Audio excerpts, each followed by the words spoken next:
کہ تیرے سامنے ایک دن کھڑا ہے جو جزا کا دن ہے، سزا کا دن ہے، جس میں تجھ سے پوچھا جائے گا کہ تو نے دنیا کی زندگی کیسے گزاری۔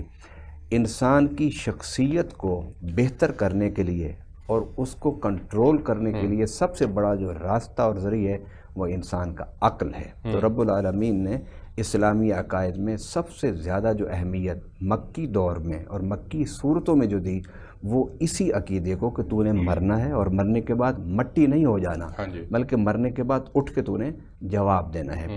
جب انسان کے ذہن میں یہ بات بیٹھ جاتی ہے کہ میں نے جواب دینا ہے، تو پھر اس کا پہلا اپنے نفس پر، اپنی شخصیت پر، اپنے اعمال پر، اپنے کردار پر اس کا پہلا کنٹرول ہو جاتا ہے۔ بالکل ٹھیک ہے۔ جن لوگوں کے ذہن میں یہ بات حقیقتاً بیٹھ جاتی ہے کہ میں جواب دہ ہوں اللہ کے سامنے، وہ پھر اس حساب سے سوچنا شروع کرتے ہیں اور وہ گناہوں کے ارادے بھی نہیں کرتے، کیونکہ ارادہ دل کرتا ہے، اور اعضاء جو ہیں وہ ان گناہوں کا ارتکاب کرتے ہیں۔ اب رمضان میں کیسے ہم انشاءاللہ اس موضوع پر پھر میں اگلے سوال میں آؤں گا، لیکن میں اس کا تھوڑا سا ربط دینا چاہتا ہوں ماہ رمضان سے۔ مثلا سامنے آپ کے کھانا پڑا ہے، حلال ہے، پانی پینا حلال ہے، چائے پینا حلال ہے، فروٹ کھانا حلال ہے، لیکن آپ نہیں کھاتے۔ کیوں نہیں کھاتے؟ کہ اللہ نے کہہ دیا ہے کہ نہیں کھانا، اور اگر میں کھاؤں گا تو رب کے حکم کو توڑوں گا، تو رب کے حکم کو توڑوں گا تو مجھے اس کا جواب دینا ہوگا۔ تو ماہ رمضان میں سیلف کنٹرول کی ریاضت اس معنی میں کرائی جاتی ہے کہ ماہ رمضان کے بعد تو نے حرام کو چھوڑنا ہے نا، لیکن تیری ٹریننگ کے لیے ہم یہ کہہ رہے ہیں کہ اس حلال کو بھی چھوڑنا۔ اور جب انسان اللہ کے حکم پر حرام تو الگ بات ہے، حلال کو بھی کھانا چھوڑ دیتا ہے، پھر اس کے اندر ایک طاقت پیدا ہو جاتی ہے، ایک قوت پیدا ہو جاتی ہے کہ وہ ماہ رمضان کے بعد اس کے لیے حرام چیزوں کا چھوڑنا آسان ہو جاتا ہے۔ بالکل ٹھیک ہوگا۔ میں آگے بڑھنا چاہوں گا اور علامہ حسن رضا باقر صاحب کے پاس جانا چاہوں گا۔ جس طرح سے علامہ صاحب نے بھی نفس کے متعلق تفصیل سے گفتگو کی ہے، پیر شفاعت رسول صاحب نے، میں چاہوں گا کہ رمضان المبارک ہماری کس طرح سے مدد کرتا ہے۔ جس طرح سے پیر صاحب نے بھی آخر کے اندر مختصراً بتایا کہ حلال چیزوں سے باز آ جانا یہ اس لیے منع کیا گیا ہے تاکہ آئندہ آنے والے دنوں کے اندر آپ حرام چیزوں سے اپنے آپ کو بچا سکیں۔ تو جہاد بالنفس کا جو ڈیٹیلڈ میننگ ہے وہ یہی ہے کہ ہم نے اپنی خواہشات کو کنٹرول کرنا ہے اور اللہ کے حکم بجا لانے ہیں، یا اس کا معنی اور مفہوم کچھ اور بھی ہے؟ بسم اللہ الرحمن الرحیم۔ دیکھیے، سب سے پہلے تو جہاں پر ماہ رمضان میں روزوں کی فرضیت کا حکم بیان ہوا ہے تو اس کی ایک علت جو لاجک ہے، کیوں؟ لعلکم تتقون، کہ ہمارے اندر ایک تقوی الہی پیدا ہو جائے۔ اب وہ تقوی الہی پیدا کرنے کے لیے جہاد بالنفس کرنا ضروری ہے۔ اب جہاد بالنفس کیا ہے؟ ہمارے نفس کے اندر خواہشیں موجود ہیں، اب ان خواہشات کو ختم کرنے کا نام جہاد بالنفس نہیں ہے، اچھا، ان کو اعتدال پر رکھنے کا نام جہاد بالنفس ہے۔ اب مثال کے طور پر اگر کسی کے اندر جنسی شہوت کی خواہش ہے، اگر اسے غلط طریقے سے استعمال کرے گا تو وہ شریعت نے مذمت کی ہے، لیکن نسل انسانی کی بقا کے لیے جائز طریقے سے استعمال کرے گا، اس کی اسلام نے تعریف کی ہے۔ اسی طرح غصہ ہے، اگر انسان اسے خلاف شریعت کام میں استعمال کرے گا تو شریعت نے مذمت کی ہے، لیکن وہی دینی حمیت کے لیے استعمال کرے گا تو اسلام نے اس کی تعریف کی ہے۔ تو یہاں پر جب ہم نفس کے جہاد کی بات کرتے ہیں تو وہ جو ہمارے اندر خواہشات ہیں اس میں یہ نہیں کہ ہم وہ خواہشیں ختم کر دیں گے، ایسا نہیں ہے کہ مثلا کھانے پینے کی میں خواہش ختم کر دوں گا، جیسے انہوں نے بہت خوبصورت اشارہ بھی فرمایا کہ یعنی میں نے اپنے اوپر اس طرح کنٹرول کرنا ہے کہ جب کچھ عرصے کے لیے میں حلال سے اجتناب کر رہا ہوں تو میرا جو ہے اپنے اوپر اس قدر کنٹرول اور ضبط ہو گیا ہے کہ میں حرام سے بھی اجتناب کروں۔ پھر علامہ صاحب اس میں آپ مزید پھر بتائیے گا ہمیں کہ کون سی خواہشات ہیں جن کو اپنانا ہے اور کون سی ایسی ہیں جن سے اپنے آپ کو بچانا ہے؟ بہت اچھا۔ اب دیکھیے، جب ہم بات کرتے ہیں کہ اپنے باطن کی، اب یہاں پر اسلام ہمیں اخلاقیات کے حوالے سے جو بتاتا ہے، ایک وہ ہے کہ جو ہمیں خلق حسن سے تعبیر کی جاتی ہے، دوسرا خلق سو سے تعبیر کی جاتی ہے، یعنی تمام وہ صفات کہ جو ہمارے اخلاق حسنہ کے تحت آتی ہیں انہیں ہم نے اپنانا ہے۔ اور تمام وہ ہیں جو اخلاق سیئہ کے تحت آتی ہیں، ان سے ہم نے اجتناب کرنا ہے. جیسے مثال کے طور پہ جھوٹ ہے، اس سے اجتناب کرنا ہے، خیانت ہے، خاص طور پر ذخیرہ اندوزی ہے، اسی طرح دوسرے مسلمان کا حق مارنا ہے. یہ تمام برائیاں جو انسان کے اندر روحانی اعتبار سے ان کو ہم بیماری کنسیڈر کر رہیں گے نا، اگر جھوٹ بولنا جو ہے یہ آپ کو جو ہے وہ روح کی تسکین تو نہیں دیتا نا جھوٹ بولنا. تو یہ کیا خواہش ہے ہماری؟ اس کو ہم خواہش کنسیڈر کر سکتے ہیں کہ اب یہ خواہش ہے اور یہ نہیں ہم نے کرنا؟ خواہشات کا تعلق جو ہے وہ مادی اعتبار سے نہیں ہے. اب دیکھیے ان النفس لامارۃ بالسوء، جو قرآن نے کہا کہ نفس جو ہے تمہیں برائی پر ابھارتا ہے. اگرچہ وہاں پہ جب ہم نفس کی مختلف تعریفیں کرتے ہیں، نفس امارہ ہے، نفس مطمئنہ ہے، ٹھیک ہے، یا نفس ناطقہ ہے، تو نفس ایک ہی ہے، کیفیتیں مختلف ہیں. لیکن یہ ہے کہ جب وہی نفس ہمیں برائی پر ابھار رہا ہے، اب مثال کے طور پہ جھوٹ بولنے کے لیے ابھار رہا ہے، تو نفس کا بھی اس برائی کی طرف ابھارنے میں کردار ہے. مثلا ایک انسان اپنے مادی فائدے کے لیے ذخیرہ اندوزی کر رہا ہے، تو اسے ابھارنے میں بھی نفس کا کردار موجود ہوتا ہے. اب وہاں پہ جیسے آپ نے کہا یہ روحانی بیماریاں یا نفسیاتی بیماریاں ہیں، وہ بھی ایک الگ چیز ہے کہ ہم جیسے کہ اس کا روح کے ساتھ تعلق ہے، اس کے ساتھ نفسیات کا بھی تعلق ہوتا ہے. تو اب یہاں پہ جو ماہ رمضان المبارک ہمیں ایک ٹریننگ دے گا. اب دیکھیے سب سے پہلے جب ہم ماہ رمضان کی تیاری کرتے ہیں اپنا تزکیہ نفس کے لیے، کیا ہم نے تزکیہ نفس کو بھی ماہ رمضان میں کنسیڈر کیا یا نہیں؟ اب وہ ہم میں سے ہر ایک تمام ناظرین سامعین یہ دیکھیں، جب ماہ رمضان کی میں نے تیاری کرنا شروع کی ہے، ہم نے یہ تو کہا کہ گھر میں آئل نہیں ہے آنا چاہیے، آٹا نہیں ہے آنا چاہیے، چینی نہیں ہے آنا چاہیے، روزہ افطار کے لیے کھجور ہونی چاہیے. یہ ہم سب اپنے بدن کے لیے تو اہتمام کر رہے تھے، لیکن اپنے نفس کے لیے ہم نے کون سا برنامہ مرتب کیا ہے؟ کیا شیڈول بنایا ہے؟ کیا ہم نے وہی جو ماہ رمضان المبارک کی راتوں میں قیام اللیل ہے اس کے لیے تیاری کی ہے؟ یا اسی طرح جو قرآن مجید ماہ رمضان کی موسم، ماہ رمضان قرآن کی موسم بہار ہے، کیا ہم نے قرآن کو سمجھنے کے لیے کوئی اپنے طور پر ایسا برنامہ مرتب کیا ہے؟ اور اسی طرح ہم نے اپنا محاسبہ کرنے کے لیے، اپنا تزکیہ نفس کرنے کے لیے کیا کوئی ایسے وقت معین کیا ہے کہ جس میں ہم اللہ تبارک و تعالیٰ کے قریب ہوں گے؟ در حقیقت جیسے یہ ابتدائی ایام ابھی ماہ رمضان المبارک کے چل رہے ہیں، ہمیں اپنے ماہ رمضان کے پورے مہینے کی جو شیڈول ہے اس میں جہاں ہم اپنے مادی لوازمات کا، جسم کے لوازمات کا خیال رکھ رہے ہیں، وہاں ہمیں دوسری طرف نفسیاتی اعتبار سے، اپنی روحانی اعتبار سے بھی جس طرح ہماری مدد فراہم کرتا ہے روزہ، ہماری روحانی تربیت میں مدد فراہم کرتا ہے. رمضان کو اگر کلیکٹیولی ہم دیکھیں تو اس کے اندر جتنے اعمال اللہ رب العزت نے ہمیں بتائے ہیں، نبی پاک صلی اللہ علیہ وسلم نے کر کے دکھائے ہیں، ان کے اوپر جب ہم عمل درآمد کرتے ہیں، اپنی ذات کے اوپر اپلائی کرتے ہیں ان کو، تو اس سے ہماری کئی طرح کی تربیت ہو رہی ہوتی ہے. ہم دوسرے کا احساس بھی کر رہے ہوتے ہیں، ہمارے اندر احساس کا جذبہ پیدا ہو رہا ہے. جب ہم بھوکے رہتے ہیں تو دوسرے کی بھوک کو جو ہے وہ ہم کم از کم اپنے اندر محسوس کر سکتے ہیں. تو یہ وہ تمام چیزیں ہیں جو روزہ بیسیکلی ہماری تربیت کر رہا ہے، اور یہی آپ کہہ رہے ہیں کہ ہمارا جو ہے وہ نفس کے اوپر کنٹرول لانے کے لیے یہ چیزیں فائدہ مند ہیں. بالکل ٹھیک ہے، میں آگے بڑھنا چاہوں گا اور علامہ فداء الرحمان حیدری صاحب کے پاس جانا چاہوں گا. سر، جب ہم جہاد بالنفس کی بات کرتے ہیں تو جہاد کا مطلب تو سیدھا سادہ لفظی معنی تو ہے کوشش کرنا. تو جب ہم کوشش کرنے کی بات کرتے ہیں تو روحانی اعتبار سے یہ ہمیں کس طرح سے فائدہ پہنچاتا ہے؟ کائنڈلی اس کے اوپر ذرا روشنی ڈالیے گا. بسم اللہ الرحمن الرحیم. اولاً تو آپ کا شکر گزار ہوں کہ جبال العلم کے ساتھ مجھے یہ موقع عطا کیا ہے آپ نے. ڈاکٹر صاحب، آپ نے سوال کیا ہے کہ روزہ یعنی یہ کس طرح سے روحانی مجاہدے کی طرف. تو سب سے پہلے جو لفظ جہاد ہے، مجاہدہ ہے، کہ اللہ جل جلالہ کے دین کے لیے، سربلندی کے لیے کوشش و کاوش کرنا، اس کا نام جہاد ہے. جہاد بن نفس کہ اپنے اندر یعنی باطن کے جو تقاضے ہیں ان کو درست نہج پر لے کر آنا، درست استعمال کرنا. مجھ سے قبل علامہ صاحب جو نفس کی تعریفات بیان کر رہے تھے، نفس ہمارا، لوامہ، مطمئنہ، ناطقہ، اور بعض صوفیاء نے نفس راضیہ بھی بیان کیا ہے. تو روزہ اور یہ مجاہدہ یہ سمجھ لیں کہ لازم اور ملزوم ہے، گہرا تعلق ہے، اس کے بغیر روزے کا تصور ہی نہیں ہے. والذین جاہدوا فینا لنہدینہم سبلنا وان اللہ لمع المحسنین. اور یہ آیت سورہ عنکبوت کی آخری آیت ہے، اور عنکبوت سورہ مکی صورتوں میں ہے، یعنی اس وقت تک جہاد یعنی قتال کا حکم نہیں آیا تھا۔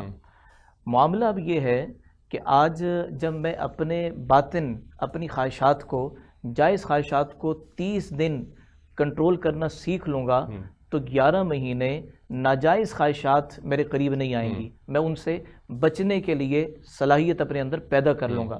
بنیادی طور پر ہوتا یہ ہے کہ روزے کے حوالے سے جو 4 چیزیں علماء نے بیان کی ہیں کہ کم بولنا، کم سونا، کم میل جول رکھنا اور کم کھانا وغیرہ، اب ان میں سے کم کھانا تو ہمارے ہاں ہوتا ہے اور کم سونا بھی کسی حد تک اگر ہم کر لیتے ہیں، لیکن کم بولنے والا تصور نہیں ہے۔ وہ جو نفس اب تک جب تقاضا یہ تھا کہ میں نے کم گفتگو کرنی ہے، تو وہ ایران توران کی باتیں اور وقت گزاری کے لیے، یعنی روزے کا مقصد یہ تھا کہ اپنے اندر مجاہدہ پیدا کرنا، اور اس مقصد سے ہٹ کر میں وقت گزاری کے لیے انٹرنیٹ پر یا دیگر جو ہے نا لغویات میں لگ کر میں یہ کہتا ہوں کہ میرا وقت کسی طرح سے گزر جائے، مجھے بھوک و پیاس کا احساس نہ ہو، یہ روزے کی روح کے منافی ہے۔ اور اگلی چیز آپ کے توسط سے یہ عرض کرنا چاہوں گا کہ 30 دن جو ہماری تربیت اللہ جل جلالہ روزوں کے ذریعے فرما رہے ہیں، در حقیقت یہ اس لیے ہے کہ ہم 30 دن کے بعد اپنے اندر یہ صلاحیت پیدا کر لیں کہ اللہ جل جلالہ کے دین کے لیے مر مٹنے کا موقع جب آئے گا تو میں جان دینے سے دریغ نہیں کروں گا، میں دیوانہ وار اتروں گا میدان عمل میں، اور اللہ جل جلالہ کے دین کی سربلندی کے لیے اپنے آپ کو وار دوں گا، اپنی جان کا نذرانہ پیش کر دوں گا۔ یہ مقصد یعنی بنیادی طور پر ہمارا اسی طرف اس مقصد لے کی جانے طرف کے ہمیں لیے آگے بڑھنا ہے۔ بالکل ٹھیک ہو گیا، مجھے ایک بریک پہ جانا ہے، میں بریک سے واپس آتا ہوں تو پھر میں پیر صاحب آپ کے لیے سوال چھوڑ کے جا رہا ہوں کہ تزکیہ نفس کے اوپر ذرا کائنڈلی روشنی ڈالیے گا کہ رمضان المبارک میں روزے کی برکت سے جو ہے وہ تزکیہ نفس کس طرح سے ممکن ہو سکتا ہے۔ ایک بریک لیتے ہیں ناظرین، ہمارے ساتھ رہیے گا۔ جی ویلکم بیک ناظرین، آج ہم فیضان رمضان پروگرام کے اندر بات کر رہے ہیں ماہ رمضان جہاد بالنفس کا مہینہ۔ ہمارے ساتھ پیر شفاعت رسول صاحب موجود ہیں۔ پیر صاحب، تزکیہ نفس اپنے من کی تمام علائشوں اور قدرتوں سے پاک کر دینے کا نام ہے۔ اب جب ہم ان کو تمام علائشوں کی بات کرتے ہیں تو تمام علائشوں سے کیا مراد ہے؟ ہم اپنے بطور مسلمان ہونے کے، ہمیں نبی پاک صلی اللہ علیہ وسلم کی سیرت پر عمل پیرا ہونا ہے، تو کیا ہمیں دنیاوی تمام خواہشات کو ترک کر دینا ہے؟ یہ تزکیہ نفس ہے، ذرا اس کے اوپر روشنی ڈالیے گا۔ میں انشاءاللہ آپ کے سوال کو لوں گا جی، لیکن بیسک جو بنیاد آپ کے سوال کی وہ تزکیہ نفس ہے۔ جی، اس پر آپ نے کچھ پہلو اور بھی رکھے ہیں میرے سامنے۔ قرآن پاک میں اللہ تعالیٰ نے ارشاد فرمایا قد افلح من زکاہا وقد خاب من دساہا، کہ جس نے نفس کا تزکیہ کیا وہ کامیاب ہو گیا، اور جس نے اپنے نفس کو آلودہ کر لیا وہ مطلب ہے کہ وہ ناکام ہو گیا۔ بالکل ٹھیک ہے۔ اب جس طرح میں نے پہلے آپ کے سوال کے جواب میں تمہید باندھی تھی، جی، وہ یہ ہے کہ نفس کو پہلے سمجھنا چاہیے، پھر ہی آپ اس کا تزکیہ کریں گے نا۔ ہمارے ہاں بہت سارے لوگوں کو نفس کا ہی نہیں پتہ، اس کے مختلف معنی ہیں۔ اگر اتنی آسان یا ٹرمینالوجی ہوتی تو لوگ سارے سمجھ لیتے، لیکن اس کو سمجھنے کی اور سمجھانے کی کوشش کرنی چاہیے۔ اچھا، اب قرآن پاک میں اللہ تعالیٰ نے ایک جگہ ارشاد فرمایا کہ اللہ یتوفی الانفس حین موتها والتی لم تمت فی منامها فیمسک التی قضی علیہا الموت ویرسل الاخری الی اجل مسمی، کہ جب بستر پہ انسان سوتا ہے تو اس کی روح بھی ہوتی ہے، اس کا جسم بھی ہوتا ہے، اس کا عقل بھی ہوتی ہے، اس کی آنکھیں، سب کچھ ہوتا ہے، لیکن نیند کی حالت میں اللہ اس کے نفس کو وہاں سے نکال لیتا ہے، اور جس کی موت کا فیصلہ بھی نہیں ہوا ہوتا اس کے اٹھنے تک تو وہ نفس واپس پلٹ آتا ہے۔ گویا نفس جو ہے وہ 4 چیزوں کے مجموعے کا نام ہے، عقل، دل، روح اور جسم۔ اب ان کا تزکیہ کیسے کرنا ہے آپ نے؟ ان کا تزکیہ نہیں، تزکیہ نفس کی بات کی گئی ہے۔ اب ان 4 چیزوں کو آپ نے اس روشنی میں رکھنا ہے جو روشنی ہمیں اللہ کی کتاب نے دی ہے۔ مثلا کہ عقل کے ساتھ انسان کے اللہ نے کان لگا دیے ہیں، جب آپ اچھی باتیں سنیں گے تو عقل تک وہی باتیں پہنچیں گی، اور انسان سوچتا ہے، 1 دفعہ سنتا ہے، 2 دفعہ، 3 دفعہ، 4 دفعہ، پھر وہی بات اس کے عقل سے اس کے دل میں آتی ہے، پھر جب دل میں آتی ہے تو وہ ارادہ بن کے اس کا اظہار انسان کے اعضاء سے ہوتا ہے۔ اب آپ نے ان چاروں چیزوں کو رکھنا ہے اللہ کی وحی کی روشنی میں. مثلا آپ غلط بات نہ سنیں. اب ضبط نفس تزکیہ کا آغاز اس سے ہوتا ہے. جب غلط نہیں سنیں گے آپ تو پھر آپ غلط سوچیں گے نہیں. جب غلط سوچیں گے نہیں آپ تو پھر غلط ارادے نہیں پیدا ہوں گے. جب غلط ارادے نہیں پیدا ہوں گے تو پھر آپ کے اعضاء سے غلط اعمال نہیں ہوں گے. اب اس کے لیے پہلی ایک تو میں نے بات کی کہ یعنی آپ یہ کہہ رہے ہیں کہ ہمیں 4 چیزوں کے اوپر کام کرنا ہے. کان سے صحیح سننا ہے، زبان سے صحیح بولنا ہے، آنکھوں سے صحیح دیکھنا. یہ تو حواس خمسہ ہو گیا نا. حواس خمسہ آپ ہیں وہ اس کے، یعنی حواس خمسہ کا تعلق انسان کے عقل کے ساتھ ہے. اور سب سے بڑی بات جو ہے نا، اس پر آپ کو فوکس کرنا ہوگا. اگر آپ تزکیے کی طرف آنا چاہتے ہیں، سیلف کنٹرول کی طرف آنا چاہتے ہیں، ضبط نفس کی طرف آنا چاہتے ہیں، تو پھر آپ کو اپنے اپنے آنے والی نسل کو اس ماحول میں رکھنا ہے کہ جس سے حواس خمسہ کے ذریعے سے ان کی عقل تک کوئی منفی چیز نہ جائے. جب منفی چیز نہیں جائے گی اور اگر جاتی ہے تو آپ فوراً اس کی اصلاح کر دیتے ہیں. خود اپنے آپ کی اصلاح کرتے ہیں، جھٹک دیتے ہیں اس کو. پازیٹیو سوچتے ہیں. اگر بچہ کوئی غلط کر رہا ہوتا ہے تو اس کی آپ فوراً تربیت کرتے ہیں. تو تزکیے کا آغاز یہ ہے کہ آپ انوائرمنٹ ایسا پیدا کریں کہ جس انوائرمنٹ میں انسان غلط نہ سنے، نہ دیکھے، نہ سوچے. اب میں پھر اس کو ایک حدیث پاک سے اور رمضان سے اس کو جوڑ دیتا ہوں. وہ اس طرح کہ رمضان ایک ایسا ماحول، ایک ایسا انوائرمنٹ تشکیل کر دیتا ہے، کریٹ کر دیتا ہے کہ انسان کیا ہوتا ہے کہ میں نے غلط نہیں سننا، میں نے غلط بولنا نہیں، میں نے غلط دیکھنا نہیں، میں نے غلط سوچنا نہیں. اس لیے کہ نبی پاک صلی اللہ علیہ وسلم کا فرمان ہے کہ اے بندہ خدا یہ کہتا ہے تیرے بھوکے رہنے سے اللہ کو کوئی فائدہ نہیں. بالکل ایسے. ایسا روزہ ہے ہی نہیں کہ جس میں صرف تیری زبان نہ چکھے کچھ، باقی تیرے حواس خمسہ غلط کام کرتے رہیں، تیرا دماغ غلط سوچتا رہے، تیرے دل میں غلط ارادے ابھرتے رہیں، تیرے قدم غلط راستے کی طرف چلتے رہیں. بس میں نے کیونکہ کھایا نہیں صبح سے، میں نے پیا نہیں صبح سے، میں نے اپنی نفس خواہشات پوری نہیں کی صبح سے، لہذا میں روزے دار ہوں. اس کو روزہ نہیں کہتے. اور اس مقام پر حضور صلی اللہ علیہ وسلم نے ایک تو روزے دار ہے نا، دوسرے کو تلقین کی. فرمایا کہ اگر کوئی تجھے گالی دیتا ہے اور اگر کوئی تجھ سے لڑتا ہے تو فلیقل انی امرؤ صائم، اسے کہو، رد عمل نہ دو اس کی بات کا. یعنی روزہ یہ سکھاتا ہے کہ آپ نے غلط کام کرنا تو دور کی بات ہے، اگر آپ سے کوئی غلط بیہیویئر بھی رکھتا ہے آپ اس کو کہیں کہ میں نے روزے اس کا ریئیکشن نہیں دینا اور اس کو صرف اتنا کہنا ہے کہ بھئی میں تیری کسی بات کا جواب نہیں دے سکتا کہ میں روزے دار ہوں.